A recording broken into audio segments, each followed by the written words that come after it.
Thunderous artillery drills fill the frame with power as soldiers practice precise maneuvers and simulate real combat conditions in an unyielding push to combat terrorism.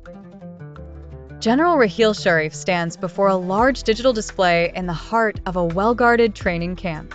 Surrounded by high-ranking officials and field officers, he outlines a strategic agenda of reforms aimed at strengthening the Army's core capabilities.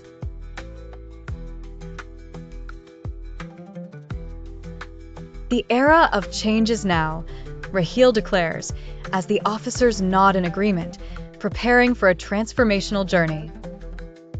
In the heat of June 2014, under the sweltering sun of North Waziristan, commenced the decisive Operation Zarb-e-Azb.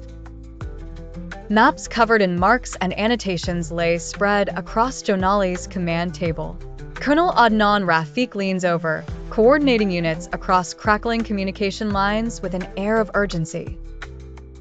The operation aims to dismantle entrenched terrorist networks, a synthesis of intelligence precision and military valor.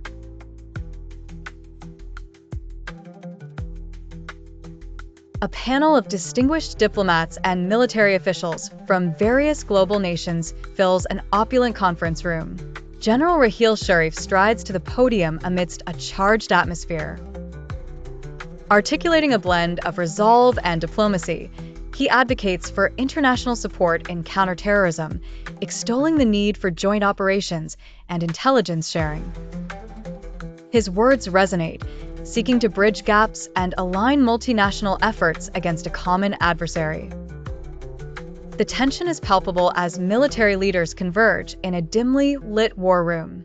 Graphics and charts flicker across giant screens. The presentation spells out the accomplishments of Operation Zarb-e-Azb and reforms spearheaded under Raheel's guidance.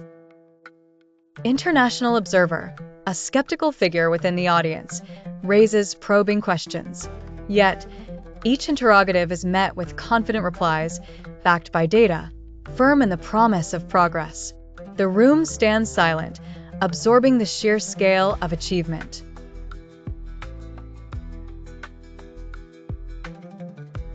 A sweeping aerial view showcases the improved training camps, a testament to newfound resilience and strategic excellence. Soldiers, their spirits unyielding, immerse themselves in preparation, embodying a future bolstered by reform and global cooperation.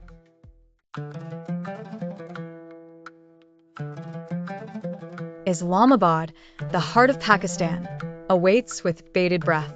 The Prime Minister, standing resolute at the podium, addresses the nation.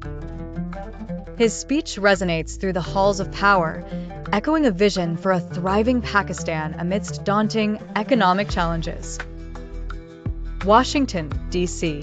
The swearing-in of President Trump sends ripples across global relations, marking a new chapter for U.S.-Pakistan interactions. In Islamabad, diplomatic corridors buzz with anticipation and concern. U.S.-Pakistan relations enter a phase fraught with new hurdles. Diplomatic liaisons scramble to maintain equilibrium as new policies push for redefinitions in bilateral engagements. In the midst of these global tremors, the China-Pakistan Economic Corridor, CPEC, emerges as a pivotal element in Pakistan's geopolitical strategy. The visual portrayal of massive infrastructure projects reshaping landscapes reflects hope and controversy. Deals are signed, partnerships fortified, yet voices of skepticism loom large. The project sparks debates about sovereignty and its long-term implications for both economies. Meanwhile, internal dynamics unravel as civil and military factions engage in a fraught tug-of-war over foreign policy control. The grand halls of Islamabad witness countless deliberations.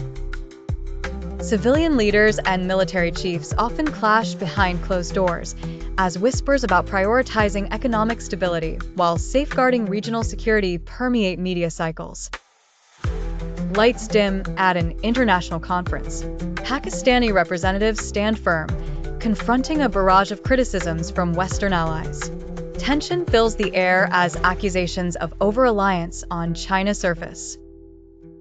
In gripping exchanges, the diplomats counter, defending their strategy as pragmatic motions towards national interest.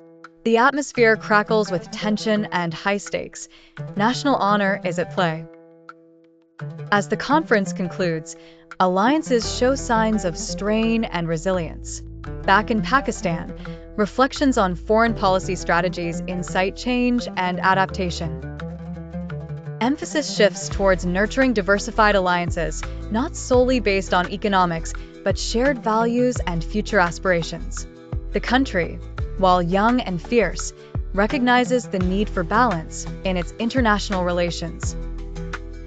At the heart of the story lies the balance of navigating alliances with China and the US, striving for economic stability amid contradictions, and facing internal security quandaries.